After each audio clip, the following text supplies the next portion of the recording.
Hiya, babe. Say, how about a little... Ouch. Does that answer your question, buddy?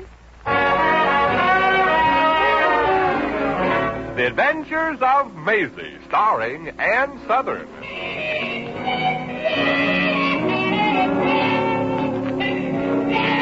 You all remember Metro-Goldwyn-Mayer's famous Maisie pictures. In just a moment, you'll hear Maisie in radio, starring the same glamorous star you all went to see and loved on the screen, Ann Sothern. But first, your announcer.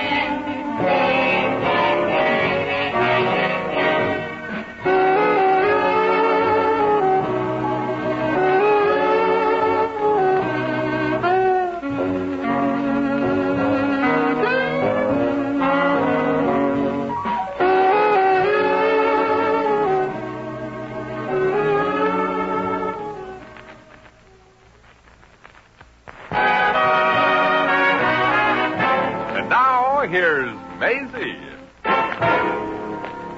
Yep, I'm Maisie, like the man said. Maisie Revere. Of course, that's only the name I use on the stage. I'm half Irish, half Scotch, and the way I keep on believing that I'll make a success in show business, I guess I'm also half nuts. But I'm not complaining. I travel from place to place trying to make an honest buck, and I keep laughing at trouble. And trouble always seems to laugh back. And such a dirty laugh, too. Like, for instance, the time I wound up in the thriving little town of Bartonville. I was hitchhiking my way back to Brooklyn. I figured if I wasn't going to eat, I might as well not eat among friends. So, well, I didn't want to stay stranded in Bartonville, so I walked up to an old gent whittling away in front of a tree by the general store. Pardon me, mister, but can you tell me when the next train leaves here? Yep. Well, how about telling me? You haven't asked me yet. Oh, pardon me. When does the next train leave for the East? 9:15. 9:15? July 8th, year after next. Oh, then I guess I'd better hurry or I'll... Year after next? Yep, the railroad company won't put in a spur track off the main line till the town has a population of 2,600, and so far Bartonville only has 2,492. Well, I guess I'll have to take the bus. Ain't no buses out here, neither. No buses, no trains? What do you folks do when you want to leave this town? Talk ourselves out of it. Oh, fine. Stranded in a one-horse town. Look, Missy. I know. No horse either. Yep. Well, mister, since I'm stuck here for a while, any way of earning any money in this town? I wouldn't know. I never tried it. Well, there's no rush, Grandpa. You're young yet. I guess I'll have to stay somewhere until I figure out my next move. Can you tell me where the hotel is? Yep. Okay, I'm asking. Where's the hotel? Down the street to the corner and then 2 blocks over. Thanks. Yeah, you won't like it there, I reckon. Why not? It burned down last week. Well, why didn't you say so? You didn't ask me. Sorry, it slipped my mind. Any place else I can get a room in this warmed-over graveyard, Grandpa? Well, you might try Agatha Slumps.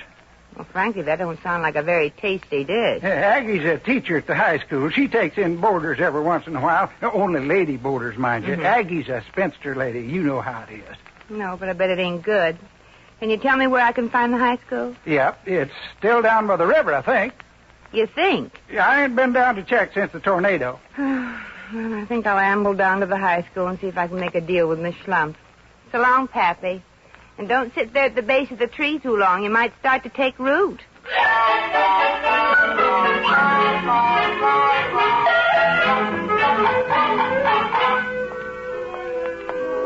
So, since I figured I was destined to have to stay in this American Devil's Island for a while, I walked down to the Bartonville High School to find the Schlump character and ask her to put me up for a spell. On the way to the classrooms, I passed the football field where the team was having practice. 43, 28, 96. Stick to the game, quarterback. You too, Coach. Oh, pardon me, young man. Yes, what can I do for you? Well, first wipe the steam off the inside of your glasses and then tell me where I can find Miss Agatha Schlump. Oh, you'll find Prune Face in the history room. Prune Face? Oh, I'm sorry. You're not related to her by any chance. Well, in a way. We're both the same sex. Well, you'd never suspect it. No. That isn't a nice thing to say about a teacher. After all, what would the world be like without teachers? Paradise. Especially without a sourpuss like Miss Schlump. Sourpuss? Oh, you mean she's Wait till you meet her. She's been even worse than ever lately. Oh, fine. And I wanted to ask if she'd take me in as a boarder. Oh? You expect to live in Bartonville? Yeah, if you call that living. Well, I'll show you where the history room is. Thanks. Oh, by the way, I'm Maisie Revere. Oh, hello. I'm Tommy Johnson. Oh, hello. Here's the history classroom, Miss Revere. I don't know whether Miss Schlump is in there yet. It's still an hour before class begins. Yes, miss. Is there anything I can do for you? Oh, I'm looking for the history teacher, sir. Sir! Miss Revere, that's Miss Schlump. Oh, I'm sorry, Miss Schlump. But with that managed suit and the way you're wearing your hair... That's quite all right, miss. Perhaps I do dress a little severely, but after all, I'm a school teacher and not a glamour girl. You can say that again. What was that, Tommy? He said he may need a pen. Didn't you, Tommy? Yeah. Well, bye now, Miss Revere. Bye. Exactly. What can I do for you, Miss... Revere. Maisie Revere. Of course, that's just the name I use on the stage. The stage? Then you act on the stage. How awful. Oh, you've seen my act, then. Well, I know it's not very good. Oh, I'm sorry, Miss Revere. Forgive me. I haven't been feeling well lately. Oh, well, then maybe you could use somebody to, well, sort of take care of you and sort of, maybe somebody like a boarder, maybe. You want to live in this town? Oh, it's not such a bad town, Miss Schlump. I think it's out of this world. A little too far out. I won't be in your way, though, Schlumpy, unless maybe, no, you couldn't be. Couldn't be what? Thinking of getting married? Married? Oh, gee, I'm sorry, honey. Don't cry. Here, dry your eyes. Here's a blotter. Married? Oh, well, please don't. Marriage is a wonderful institution, and you look like you're ready for one. Oh, I mean, someday somebody will come along and... That's just the trouble. Somebody has come along. He has? Only he hasn't. Say, you haven't been well, have you? You don't understand. Well, maybe you'd better tell me about it. But have a drink of water first. There's some on the desk. Oh, yeah. Here. Don't you think you better take the flowers out first? Oh, sure. There. Thanks. Now, I'm ready to listen, honey. Oh, I don't want to annoy you with my troubles. Besides, it really doesn't make sense. Well, love ain't supposed to make sense, honey. It's just a disease that science hasn't found a cure for yet. It'll make you feel better to tell somebody about it. Are you in love, honey? Oh, I feel so miserable. So miserable. Oh. I don't think I want to live anymore. You're in love. Now tell me about the fella. Is he handsome? I don't know. Oh. Well, then what does he look like? I don't know. I've never seen him. Never seen him? Where'd you meet, in Pittsburgh? I never met him. You don't know what he looks like. You never met him, and still you're in love? Well, it isn't easy to explain. I'll bet it ain't, sister. You see, we both fell in love. Oh, you'll never believe this. I will, honey, if I have to force myself. You see, Roger St. John Terwilliger Tarramy is his full name. And a fuller name than that I've never heard. He's a professor of history at the Sorbonne in Paris. Mm-hmm. And he wrote a book, a wonderful book, called The Tribal Customs of the Ancient Aztecs. Mm. You haven't read it by any chance? No, and I'll never understand how I missed it. How did you and Roger St. John and so forth fall in love? Well, we didn't at first. Oh. You see, I was so impressed that I wrote Roger, well, you might call it a fan letter. Oh, and he answered, and that's how you both fell in love. And we corresponded for months, and last month on my 23rd birthday, he proposed. You're only 23? I know. I look more like I'm 43, don't I? Well, only when you smile, honey. I know what you mean, Miss Revere. And that's exactly what Roger would think if he ever saw the real me. If? You mean he never saw you either, and he wants to marry you? He wants to marry the beautiful girl I led him to believe I was. Uh-oh. In your letters, you toyed with the truth a little. I said I had golden hair, figure like Lana Turner, Complexion like Elizabeth Taylor. Some toying, I'll say. Look, honey, I don't want to hurt your feelings. But when Roger comes here to marry you, well, you don't wear a veil until the ceremony. It won't be a ceremony. He keeps asking when he can come to America and marry me. But I keep putting him off with excuses. All kinds of excuses. Oh, don't cry, honey. Maybe if he did come here and saw you, he'd... Well, after all, you have a very smart brain. But a brain is the last thing a man looks for in a woman. Yeah, after he looks for everything else. Oh, come in. Pardon me, Miss Schlump, but a cablegram just came for you. They asked me to bring it in. Cablegram? Maisie. Here. Oh, gosh, I'm so nervous. Oh, open it, Maisie. Well, I'm sort of nervous, too. You open it, Tommy. Okay. It's from somebody called Roger. Roger? Oh, let me see. Dear. Arriving 11 a.m. today by plane, and we leave right after we get married for France. We'll not listen to any more excuses. This is our wedding day. I love you, Roger. Oh, Maisie, what'll I do? Well, offhand, I'd say you ain't got enough time to do anything but pack a nightgown and practice blushing. But what will Roger think when he sees me? He thinks I'm beautiful. He does. Well, he couldn't... And never mind, Tommy. I think Aggie is pretty, if you look for the right things. You really think so, Maisie? Why, sure, honey. Why, you have very pretty... Yes. Well, this may come as a surprise to you, honey, but I can't remember when I ever saw a girl with such beautiful earlobes. I have nice earlobes? Why, exquisite. That's what they are, just exquisite. Don't you think so, Tommy? I wouldn't know, Miss Revere. I ain't much of an earlobe man. Never mind. And there's possibilities with that complexion, too. And your nose is cute. Say, Schlumpy, is there a decent beauty parlor in this town? I don't know. I've never been to one. Well, Antoine's down at Maine does great work. Miss Hardwick, the English teacher, always goes there to have her mustache dyed. Agatha, honey, you're off to Antoine's to get your kisser made kissable. But will there be time? Roger's arriving at 11 and it's after 10 now. Well, then you'd better hurry. Get a facial, a massage, your eyebrows thin. Yeah, so Roger won't think you're John L. Lewis. Tommy. But suppose it won't work. Suppose Roger doesn't... Well, you know, I can't afford to lose my job. Jobs aren't very easy to get. Yeah, so the rumor goes. Maisie. Yeah? Would you Would I what? take over my history class for today? Oh, but I don't know anything about what happened hundreds of years ago. I can't even remember what happened yesterday. Say, why can't you just memorize today's lesson? Memorize? Yes, it's right here in the book. It's all about the First Punic War from 264 B.C. to 241 B.C. Oh. You remember studying that in school, don't you? Well, I'm afraid not, honey. You see, I only went as far as the 6th grade, and I must have been playing hooky the day we took up the Punic Wars. Oh.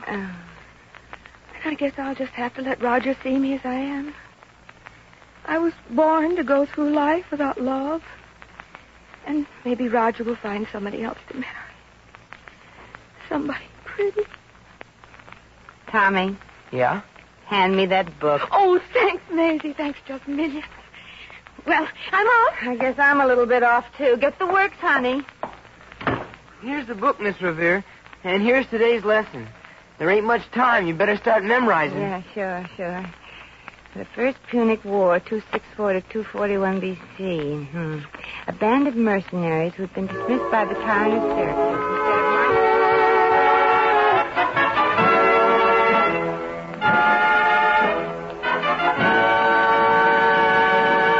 The Adventures of Maisie, starring Ann Sothern, will continue in just a moment.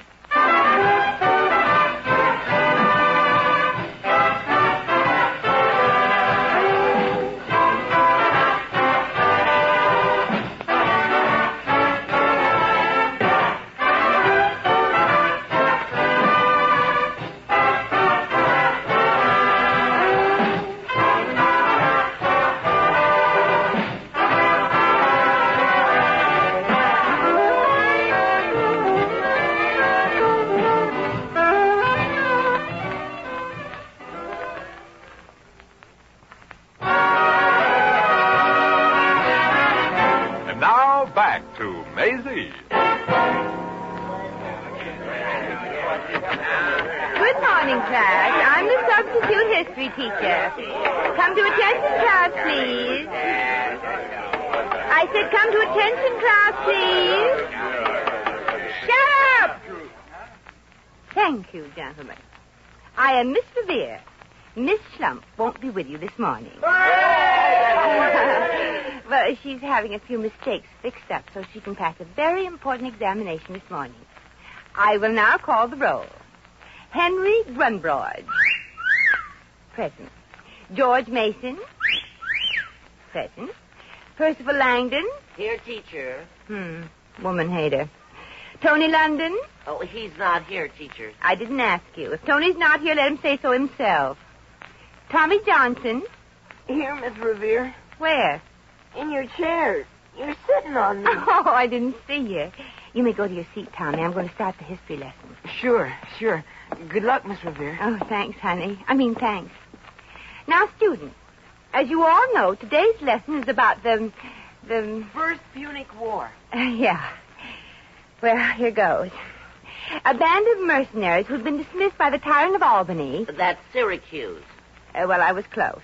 Took possession of the city of Messana, and from this stronghold harassed the northeast corner of, Sicily. Thanks, dearie. Sicily.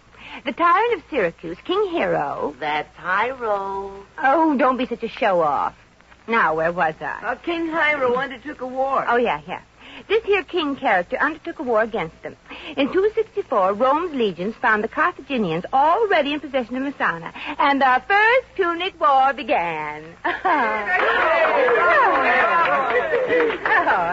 Thanks, fellas, thanks. It was really nothing. Now, are there any questions? No? Good. Now, you may open your books and read the next lesson. I have a question, Miss Revere. Wouldn't you just know it? What's your question, Percival? Where is Messana? A very good question. Now, as I said before, you may all open your books and study the next lesson. I've already read tomorrow's lesson, Miss Revere. Well, read it again. I ain't playing any favorites. If you don't mind, I'd like to ask a question about the Second Punic War. Oh, the second one? Yes. Well, the first one was a much nicer war, you know. Well, very well, then. Let's discuss the First Punic War. Sure, kid, sure. The First Punic War, a band of mercenaries who'd been dismissed by the tyrant of Syracuse, instead of marching home... Who fought in the First Punic War, Miss Revere? Took possession of the city of Messana, and from this... Who fought? Yes, between exactly what armies, exactly? Exactly what armies, exactly. Well, teacher, the First Punic War was between who? Between who? Why, between the Punes and the Icks, naturally. But, Miss Revere... Sorry, that's all we have time for. Class dismissed. Oh, but, Miss Revere, it's only 10:45. You heard, teacher, Sonny. Class dismissed. Cat now. Gee, thanks, mister. I was in a tough spot. I don't know how to thank you. I do. Just say yes. Say yes? To what?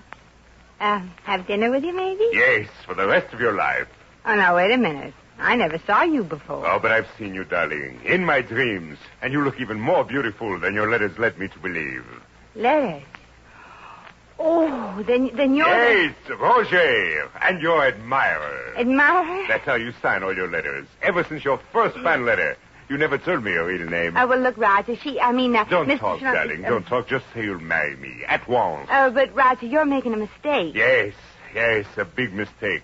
By not coming to America sooner and taking you away with me. Well, then I... I never thought teachers of ancient history could be so beautiful, so gorgeous. Oh, Mr. Roger, Well, now, hold it a minute, Tommy.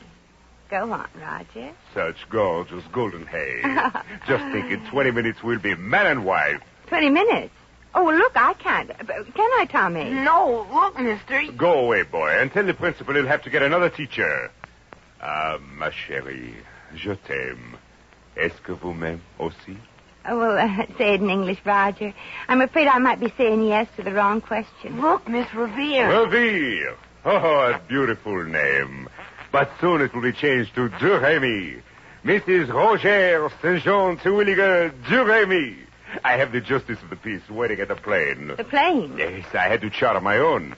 Took all my money. The pilot is waiting, and I have to get back today in order for both of us to make the boat to France. But she can't marry you. No, it'd be bigamy. Oh, I took the teacher's place here. Well, they can get another teacher to take your place. I'll get the justice of the peace back here. We'll be married before you can say... Schlump. Schlump? What's a schlump? Exactly what it sounds like. It sounds like something quite unattractive. You guessed it, mister. Well, I've got to rush off now, darling. I'll be back in 20 minutes. Well, Tommy, what now? Gee, I don't get it. What made him think you were her? Well, Aggie probably told him she was the history teacher here. And since you were subbing for her as a teacher, he thought you were Miss Schlump. Yeah, and I don't mind subbing for her as a teacher, but expecting me to sub for her as a bride is a little too much. You got to get Aggie, Tommy, and bring her back here fast. But supposing she don't... Well, Huh? I mean, he already thinks she's... Huh? Well, I mean, you're beautiful, and when he sees her, maybe the beauty parlor didn't... well, you know. What then? I don't know, Tommy, but Confucius once said that love is blind. Well, we'll soon find out whether Confucius is a liar. Go get Miss Schlump, Tommy.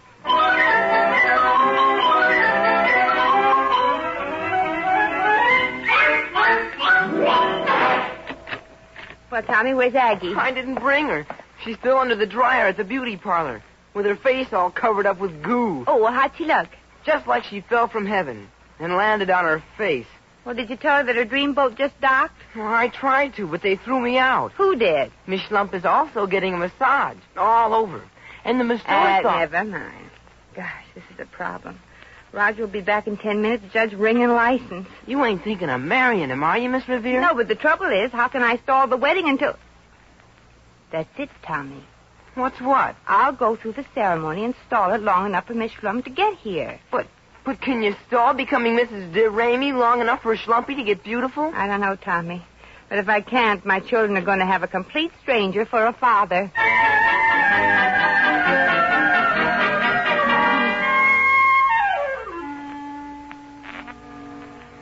Well, no point holding things up any longer, Mr. de Ramey. I have other marriage ceremonies to perform, you know. Do you have the rest? Yes, Judge. Here it is. Like it, darling. Well, sure. But don't you think it's a little too small for my thumb? For your thumb. Yeah. In case I ever hitch a ride, I want the fresh guy who picks me up to know I'm married. Please, I have 5 other couples to marry. Hold the bride's hand, please, Mr. de Ramey. Oh, he can't do that. I can't. Why not? Well, after all, I hardly know you. I'll introduce myself after we're married. Go ahead, Judge. Yes. We're gathered here today to witness the marriage of... your name, please, my dear. Mary Anastasia O'Connor Revere. To witness the marriage of Mary Anastasia O'Connor Revere... That's after my mother's favorite sister, you know. I didn't know. To witness the marriage She of... was a wonderful woman, my aunt. But she was married to an awful fella. Lazy and very superstitious. Please, Maisie, we don't have all day. No, we don't. To witness the You marriage... would have loved my aunt. I doubt it. To witness the marriage was of Mary Anastasia Revere to Roger St. John Terwilliger de Ramey. Wise guy. Please, darling, let's get on with the wedding. Yes, I'm not getting paid by the hour. Do you, Roger, take this woman? Mary Anastasia O'Connor For Revere. your legally... After my mother's favorite sister. Yeah, I know all about it. For your legally... Oh, did you know my aunt? She knew everybody. She's dead now. Good. For your She was legally... so... I do. He didn't ask the question yet. I knew the question. Oh. So, Roger St. John Terwilliger de Ramey, you've been married before. No, thank goodness. Now, if there's anybody Well, here... Roger St. John Terwilliger de Ramey, if you're going to jump down my throat at a simple little question, maybe we'd better call this whole thing off. Please, Maisie, I want to marry you. So do I. Too late, Judge. Roger saw me first. Oh, please, let me get my 2 cents into this so-called love match. Before I declare you man and wife, is there anybody present who has any objections? I do. No. I do. Oh, thank goodness, Miss Schlump. Who is this? Tommy told me he was here, Miss Revere. But he didn't tell me you were marrying my Roger. You're Roger. I don't understand. But I do. This man-crazy female here wanted to get me out of the way so that she could entice my fiancé away from me. And that's why she sidetracked me to the beauty parlor. Now, wait a minute. I didn't. Say, what'd they do to you, man? You're gorgeous. Now, wait a minute. What's coming? Yes. She is gorgeous, isn't she? If he's so fickle that he'll marry the first girl he sees, I never want. You really think I'm pretty, Roger? Does that answer your question, honey? Look, I've got a little question, too. And Agatha's the answer, Roger. She's the one you've been corresponding with. The one you really want to marry, don't you, Roger? Well? Well? Well? Do you mind, Maisie? Oh, not at all. Before I get married, I promised my aunt, Mary Ann... No, let's not go through that again. Will you marry me? Miss... Agatha Schlump. Schlump. Oh, that's a beautiful name. And you really love me, Roger. Honey, if he thinks Agatha Schlump is a beautiful name, you know he loves you. Go ahead, Judge. Yes, we are gathered here today to witness the marriage of, if you'll pardon the expression, Agatha Schlump.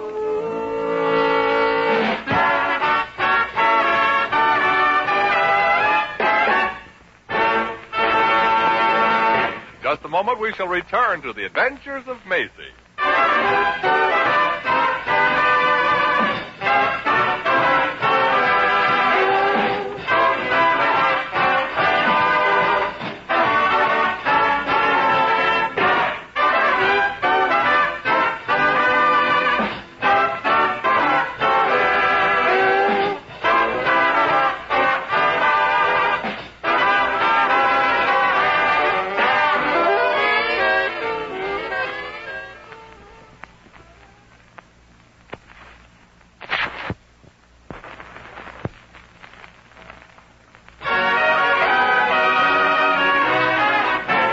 Once again, here's Maisie.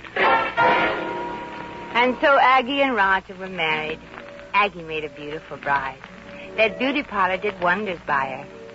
Brother, I'll bet there was one lemon who never thought she'd wear orange blossoms. But I guess all brides are beautiful. And I hope those two kids will be happy. Not have one of those modern marriages where right after the ceremony the bride keeps the wedding bouquet and throws away the groom. And marriage can last if both persons use a little horse in. After all, marriage is, well, like a girdle. It gives a lot, takes a lot, holds people together. Well, I'm on my way again to... Here, get to the side of mine. Gosh, my feet hurt. They're wonderful things, mind you. Feet, I mean. But there's only one thing wrong with them. They're built too close to the ground.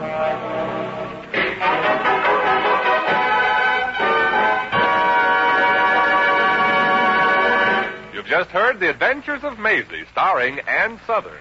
Maisie is presented by arrangement with Metro-Goldwyn-Mayer, producers of the Technicolor musical On the Town, starring Gene Kelly, Frank Sinatra, Betty Garrett, and Ann Miller.